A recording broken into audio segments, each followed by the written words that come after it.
Well, hello friends. We're starting this garden video in my holding area. So this is really in front of what I call my garden shed, which is just the big shed you kind of see the peonies against on the back side. And this is where, pretty much all year round, but especially in the spring, it's my holding area for anything I'm getting when I go to a garden center, anything I'm pulling out of the plant room. So it's kind of a mess, but what we're gonna do today is just grab some odds and ends of things I buy, because I know I wanna stick them in, some perennials, and we're gonna go put them in. So you're gonna kind of see my mess, but that's okay. So you'll see behind me some empty pots. I have some cages from over the winter where things were protected from rabbits. I have some agave I have brought out that I'm deciding either where I wanna put or whatever. But then right here in front of me, I have perennials. Now, this time of year, I love going to every garden center, every grocery store that has plants, whatever it is, and looking for smaller starts of perennials because they're so much more economical. When you get later into the season, I love going to the good garden centers that have beautiful perennials in, and usually the unique ones you have to buy in larger sizes. But during the summer, later on, they only have in like gallon-sized perennials. They cost a little bit more. This time of year, you can find, especially in my area, I don't know, like 4-inch size perennials, and they're so much more cost effective. And as you know, while I buy a lot of gallon size perennials, because sometimes I have to order ahead for the amount I want to use on a lot of my projects, if I can find small ones, they grow so quickly, and within 1 year or less, you have no idea what size you started with. So today we're gonna grab a few different perennials, put them in my garden cart back there, because we're just gonna trudge them through the yard. So we're gonna grab, I have a few more of these, but just some white liatris. I love liatris. And what we're gonna do is we're gonna fill these in along the first part of the pathway where I had first started planting things. I'm rehabbing that this year. As you may remember, I am completely adding a brand new, huge perennial garden to the pathway. But on one of the old sections, I am dotting in and rehabbing it without completely redoing it. So I'm gonna kind of show you the process of how I go through, do it kind of slowly over time, because here's the thing. I love putting in a brand new garden. I love putting in a brand new flower bed, but sometimes that's the easy part because it's a completely blank slate and we can just start from scratch. Sometimes if we have areas we want to rework and kind of change a little bit, that can be harder because you have to kind of work with what you have, maybe transplant some things, which is what I've been doing, move things around, and it's not always as easy. So I'm gonna show you how that happens more for me over time. When there's an area that I want to redo that has already been planted, it's a different process. It's slower, it takes more patience. It's not just kind of the quick shock and awe beauty of a brand new garden, which, believe me, I love. So along with the liatris, I have some other perennials here that I'm gonna mostly be using these in other areas. Maybe we'll take the Helen von Stein or Fuzzy Wuzzy. It's actually Fuzzy Wuzzy, not Helen von Stein, I'm realizing. Anyway, I may take those, but I'm for sure gonna take these. We're gonna dot these in somewhere else. I've been wanting to put this one in for a few years. You can see, honestly, it's a little bit more expensive because it's a unique perennial, but if you have a space for this rudbeckia is so cool because let me show you how tall it gets. I've seen it in use in gardens and just become obsessed with it, and I finally feel like I have a spot I can try it. It grows, do you see that? 6 to 7 foot tall. Now, for a rudbeckia, and it gets big flowers on it, that's really fun. So I have a spot we're gonna put that in because, I mean, how can you say no to a rudbeckia that gets that tall? So we're gonna grab those, and I'm just putting everything, this is what I do when I have kind of a project I wanna go do. I put it in the garden cart and kind of just amass the things I wanna work on. And then I wanna grab, I have some Hocknacloa back here, some all gold Japanese forest grass, one of my favorites. I have a spot that this has not been doing the best in, but I'm bound and determined that it's gonna do well, so I'm gonna plant some more. Okay, we're pulling away. We're pulling all the plants with me. I did grab the Millennium allium too. I think we're gonna dot some of that in. So that's the shed. The back side is where all the peonies are. The other side is where I park and where is the holding area for a lot of plants. Right now, we're in the thick of the perfect weather for planting, for just enjoying being outside. But what we're gonna start with is that all gold Japanese forest grass. Now, I have had, My mom's whole front, as you know, across the road, I'll have to show you. Her whole front, the north side of her front porch, has beautiful mounds of the all gold Japanese forest grass. And it does so well there. It gets huge. People driving past ask me what it is. It has that beautiful color. It does well every year. Even in drought years, it does well. At my house, it never does as well. And I can't quite figure out the conditions and what are different. And I'll show you where I'm gonna put it. So we're on the west side of my house, which is under a big maple tree. So if I back up, beautiful maple tree. I've always loved this tree. I love it because during the summer when it leaves out, the upstairs bedrooms, you kind of just feel like you're in a tree house because the leaves come right up to the window. Underneath it is where my hosta bed is. The pathway starts there, and that's where we're gonna be working here a little bit later. But right over here against the front porch, and I even have drip line here to help these grasses, thinking that was the problem, which I need to cover that up with mulch, but I was gonna wait till I planted. I have a couple starts that came back, but not near as well as at mom's. Now, some of the reason could be hers gets a little bit more sun actually, even though it's on her north side. It gets late afternoon sun, which that could help. But it also could just be the conditions. You know, we're across the road, but there still could be conditions from her yard to my yard that make it a lot different. So I am gonna dot in though. I found these three that were actually a little bit better price than I've paid before. So that's what kind of gave me the decision. No, I'm gonna try them again. This area, I've kind of been trying different things over the years, and nothing has ever just felt perfect in front especially. You know, the Japanese maple does well, the boxwood do well because they like sun or shade, and they get a little bit of sun here.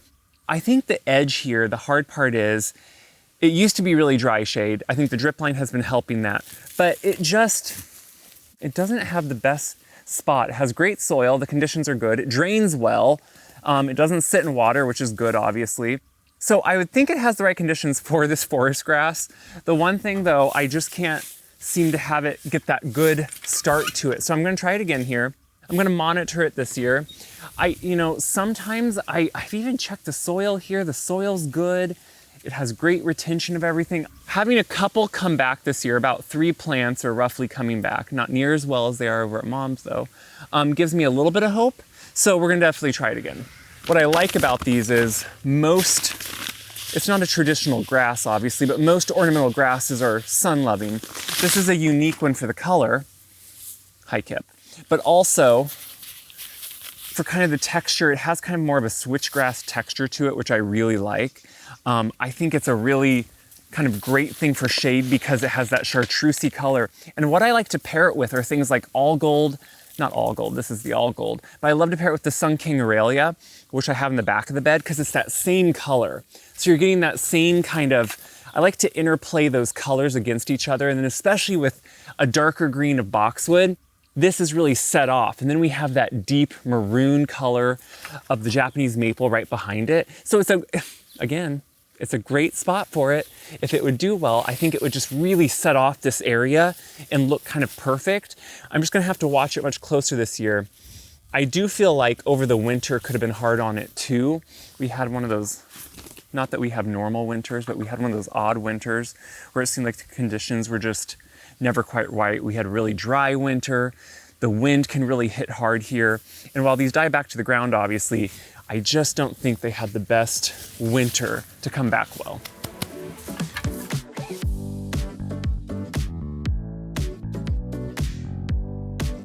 Now, as with everything I plant, maybe I didn't use this last year, maybe I forgot and that's why I didn't do well. But I don't necessarily amend this soil. This soil over the years is a really good soil. I don't worry too much about amending it, but I do always plant with biotone. You know, I love biotone. What I do think is good, especially for these, is if they're not doing as well in this area overall for whatever reason, biotone is going to help them acclimate to the soil better. Their roots are going to want to be enriched by that biotone. It's also going to be a slow release fertilizer for them once they're planted. So that's why anything I'm planting, I always start with biotone and do feel better about having it off to a great start with it. But look how perfect this color would be here. And I want them to get big enough like they do over at mom's, where they just fill in and become a mass of that texture and foliage. Because especially, as you can see already with the breeze coming through, They just kind of move, and that movement with the breeze is so pretty to see, and it really catches your eye. So already I'm feeling hopeful. And now I can mulch this area to cover up the drip line, hide that. This is a plant from last year, that's a plant from last year, there's one below there. So if all those could start doing better, maybe this would take off. Now we're gonna pick up the cart and we're gonna go really over to this pathway garden, which we'll have to talk about a little bit so you can see kind of what we're working with. And I can show you that I pretty much doubled the depth of the first part of it from years ago when I added it. I really added a lot to it over last fall and this spring. So my venture with what I call the Pathway Project started years ago. We're now probably in the 4th year of the first part, which is when the first section of path that started here and went just to the end of those trees. That's all that was done in the first year. I've been doing it in sections because I have the pathway usually installed by someone else to save me some work, and then I do all the gardens and everything around it. So the first year, when I added flower bed, it started way up here, about right there at that large Caradonna salvia.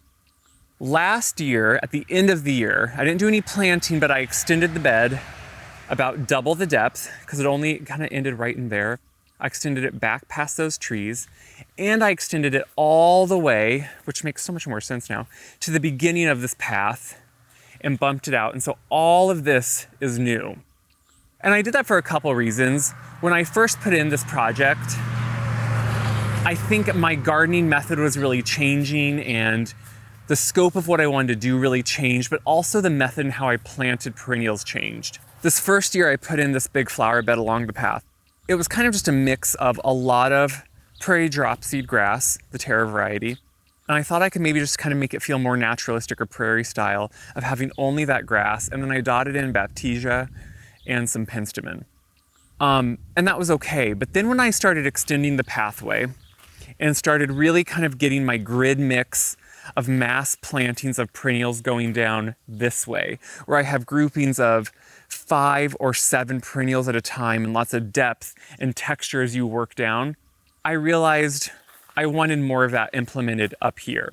So there are rows of daffodils that are now, I'm letting the greens go, but I'm wanting perennials to now encompass them, because what I like to do with daffodils, which I add, you can see here, there's 2 big rows of them, and I'm gonna add more every year. What's nice is now things like the Caradonna salvia that has been here for a few years, these daffodil greens now are dwarfed by it. So if all of that was filled in, you wouldn't even see hardly the daffodil greens anymore, and that's what I like to do, is have them in places where they hide. But more so, I want this to feel a little bit more structured in the perennial plantings that there are.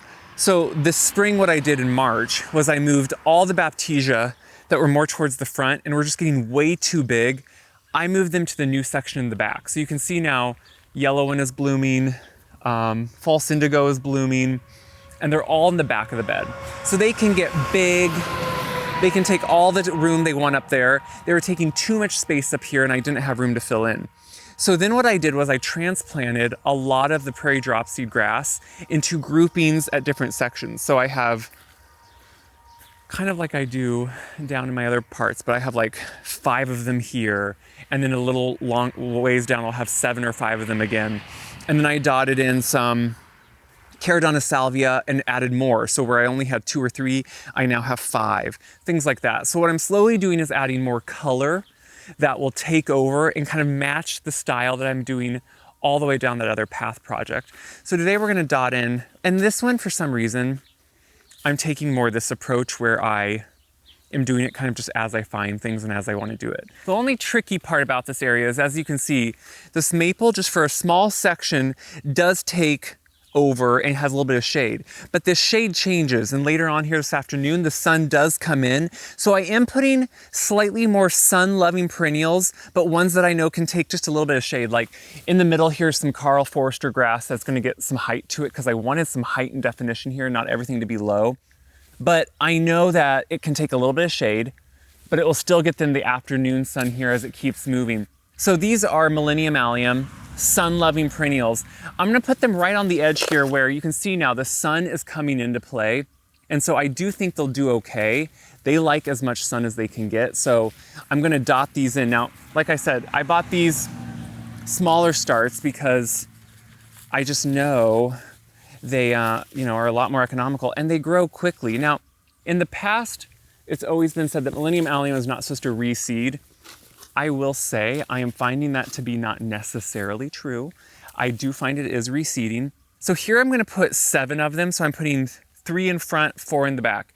How I choose all the plantings I do them always in odd numbers, and I do them in big groupings because I want these perennials to take up a big amount of color when they bloom.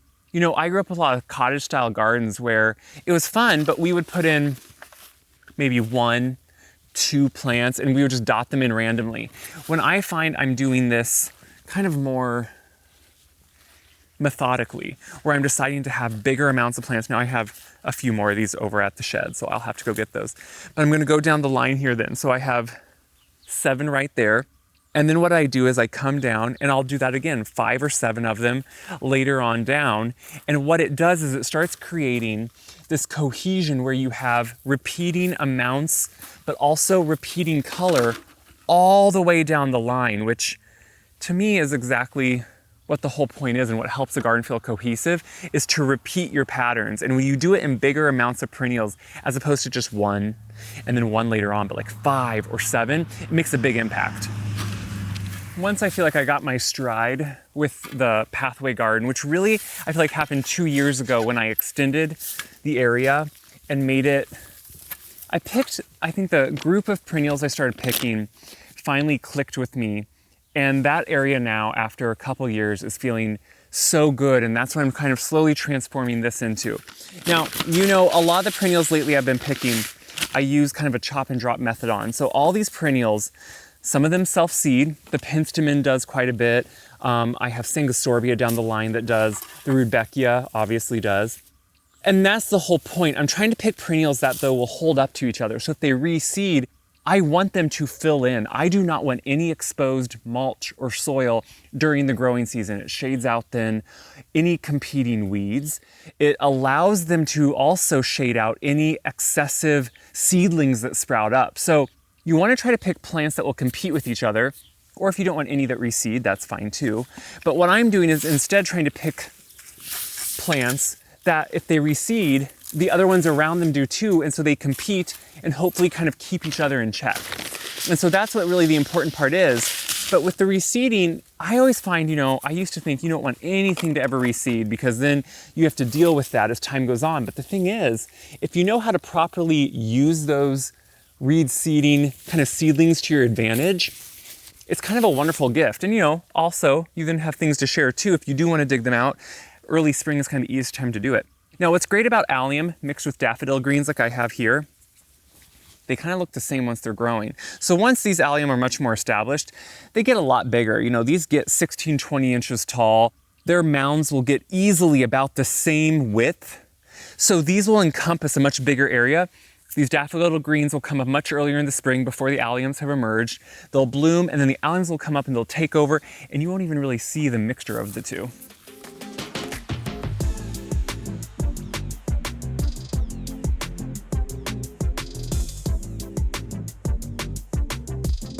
So if we come around the angle here, I have the allium right there beside the path.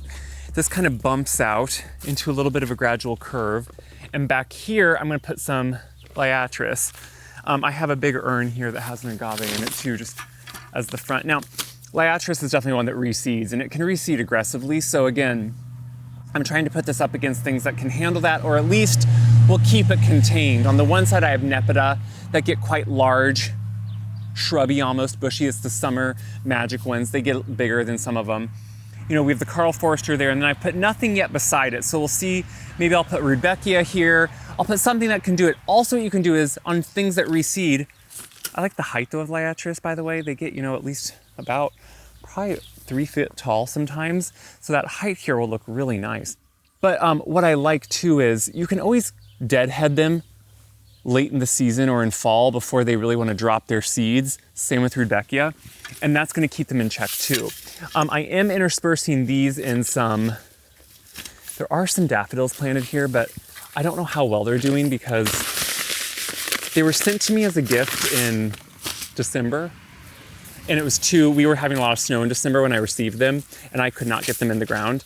And so I kept them cold, hopefully giving them their chill hours, but they're kind of coming up late. Some of them are blooming, which is good, but it's pretty late for a daffodil, so I don't know how they'll do long term.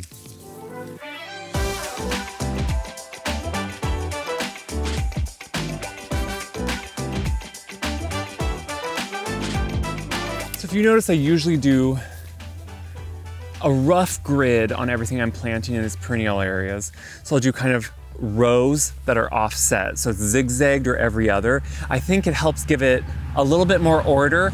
Once it's growing, it's usually one big mass and you don't see it, but it still helps me delineate better as I'm going. As we walk past it, you can see this year, the hosta garden is looking so much better than it has in previous years. We've had really good rain the last 2 years, and so many of these hosta are finally getting some size to them. It's the hardest thing to wait for, because when you're looking at hosta, the size sounds good on the tag, but it takes a while to get there. But these are finally getting there. I want to find a couple more. At the end here, I have some smaller varieties of Hans, H-A-N-S. I love this variety. I have 3, but I'd like to dot 2 more in. I haven't found it yet this spring, but they're not big enough to split. I don't like to split hosta unless I have to, or if they get way too big later on. I like the size. I like them to have that sturdy kind of beauty to them. So I do want to dot, though. I try to have a mixture. Same thing with hosta. I used to always plant just like one of each hosta that I liked. Well, then in the end, it just kind of felt a little bit haphazard. So now what I try to do is always do multiples. So all down the row here, you'll see I have one type of hosta. I think this is stained. No, that might be guacamole. I think that's guacamole that I have 5 of down this row, interspersed with Sun King Aurelia that does really well in shade too. So you get that chartreusey foliage in between some of them. And then the Hans down here, I try to do groupings of the same type interspersed. So you kind of have that visual idea that there's multiples, and it kind of gives you that repetition that I think just feels better to the eye, and it makes the garden feel more cohesive. So we're gonna come down here, and I have a few more allium to dot in. And I know right now, especially on this side, it's gonna be hard to see, but once I'm done with these, I'll show you kind of everything coming up in the area that I really love and how this ties together.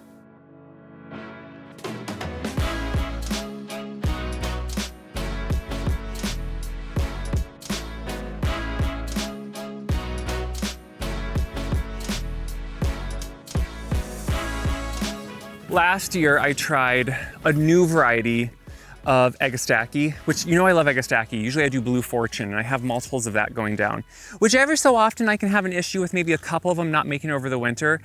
But last year I tried 6 gorgeous plants of, I think it was like a lava guava, a beautiful color, a little bit shorter. I loved them all throughout the season. They were beautiful. None of them came back after winter. And so often, for me anyway, I find with some of the varieties of things that have unique colors, like certain coneflower too, the new varieties don't always come back the best. Some of them do, but I always have to test them because I always want to know. Those did not come back, so I'm not going to plant any of those right now. Maybe at some point, you know, a different hybrid will come out that will be better. But I'm not going to do the guava lava anymore. Instead, I'm going to do what I know will do well, and I've been wanting a good spot for anyway, and it's that beautiful rudbeckia that gets so tall. I'm only going to do 3 of them because I also know there will be more eventually.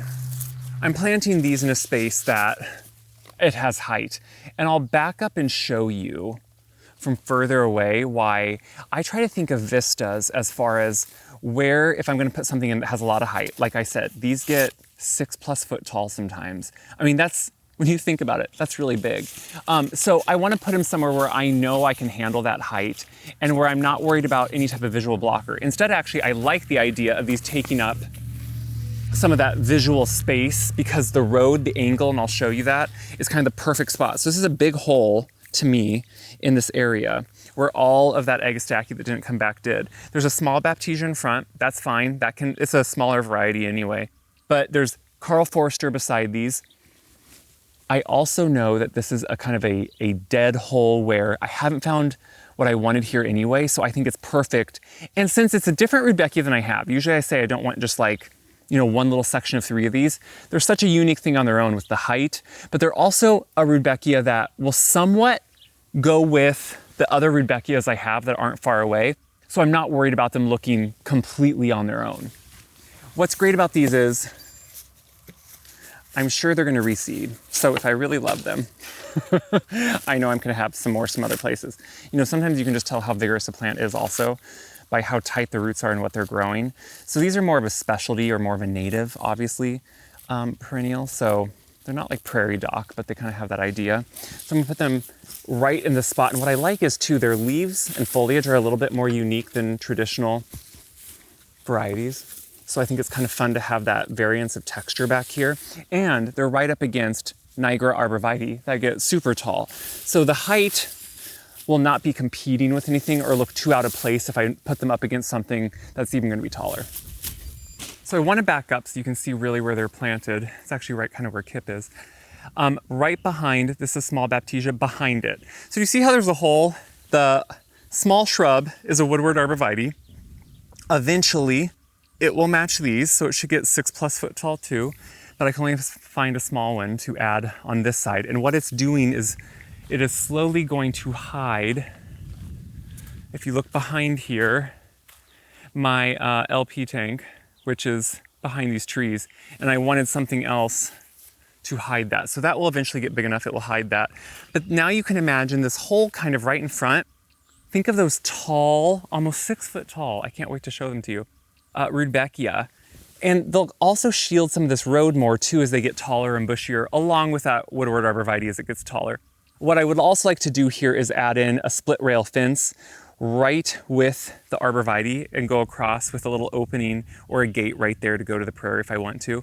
Just because I think it would kind of, you could see through it easily, but it would visually feel like the end point of the garden. I'm always thinking of visuals, of how things look at different points, because I like to lay out a garden visually and aesthetically, not just because I think when I moved in here 16 years ago and bought it from my grandparents, there was really nothing here. None of these trees were here, I planted those. None of those were there, I planted those. There was nothing on this side of the yard, and the field actually came up to about where the pathway was. Just because over the years it kept encroaching in. So I pushed it all back. I eventually added prairie to push it back further.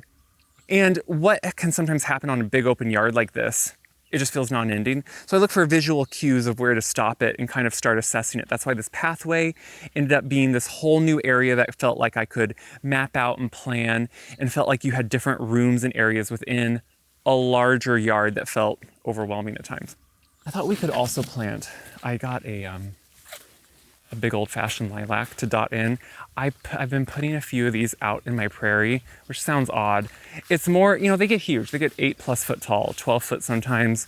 And I really just wanted them for cuttings. I want to, in the spring, I want to go out and be able to cut as many flowers as I want. So last year I added a few, you can see 3. I kind of stagger them for whatever reason. And I thought this year I'll add in another. What I do, the prairie grows around them, but it can get quite tall. So I do with my mower, just make a ring around them usually here, which I should do soon, just to keep it from competing too much with them. Last year, the only big issue was making sure they stayed watered. But now these I feel much more comfortable with. They've been in a year. But I'm gonna put one more in because every year I just wanna add more. Why not? A big row of lilacs to make huge bouquets of, why not? At one time, this prairie, I mean, really not too long ago, was conventionally farmed. So I do find it has some decent compression in the soil from obviously being driven on, even though they would sometimes till it. It's not like my yard, which has always been an old farm and not driven on in the same way. This I do find, I do sometimes amend the soil out here if I plant.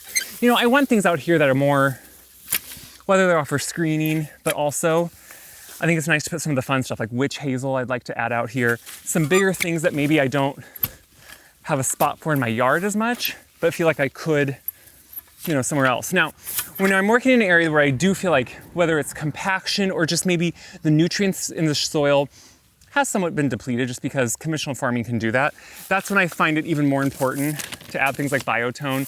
I also come out and I do fertilize these also, or I'll add compost around them. But you know, the soil has been kind of taken from for so long. The prairie is adding things back to it, but that takes a long time to build back up. So biotone to me really makes a huge difference in kind of being able to help these get a good start in maybe what wouldn't always be the best environment. So I'm doing a purple Persian lilac, which honestly, I think any of the old, large, old-fashioned lilacs are great. I like them all. I just look for more color. So I spaced this out so I could put a white one in between because I'm kind of going every other color and then a white just because I think the mixture is nicer. But I'm putting this in. The big thing I'm doing is making sure I don't plant it too low, just like anything else I plant, because I don't want to. The only thing I do have to watch for with lilacs, I've noticed in the last few years, borers. They can get borers, so you have to watch for that. But also scale. I can get scale on them, which I'm starting to have more issues with scale lately on rose bushes, sometimes peonies even. So I will do all seasons dormant oil if I see anything with that, but also I've been preventatively using that kind of late winter, early spring on all the lilacs, just to help make sure if there's anything on it. All seasons dormant oil is a great way. It just pretty much suffocates any of the scale or anything like that. Now, if it's borers, that's a little bit different. You definitely have to treat it a little bit differently too. So what I'm gonna do is make sure I pack the soil in around it, then I'll obviously water it. So after I water that, I will also be mulching. I need to mulch all of them, it looks like. And sometimes when it's out in the field like this, I only pick up a few grass clippings in the spring, sometimes for mulching or for my compost, but I might mulch it with grass clippings because while I don't love them everywhere, they are extra dense and they really will trap in the moisture. But I can also do hardwood, it just depends. It's just kind of nice to be dotting those in and think someday they could be a tall row. Now again, I put them in a place where they don't obstruct any view I want from the yard. Because my big thing is when I come back up into the yard, that view I love. I love the view that direction. The view of the road, I don't care if things grow up taller, especially behind these arborvitae. So we got a lot planted in today. All those perennials to kind of give you more of a method of how I'm doing it. And then you know, because you've seen past videos, on really what it turns out to be, which is this right here. This is what the whole pathway is gonna look like. As always, let me know your questions in the comments. I love to know maybe what I missed, what you wanna know more about, things you saw along the way that maybe you want me to cover next time. That helps me always kind of know what to go over, but also what's going on in your yard. Tell me all about it. I love to hear because us gardeners love to hear about other people's gardens. Happy gardening, friends.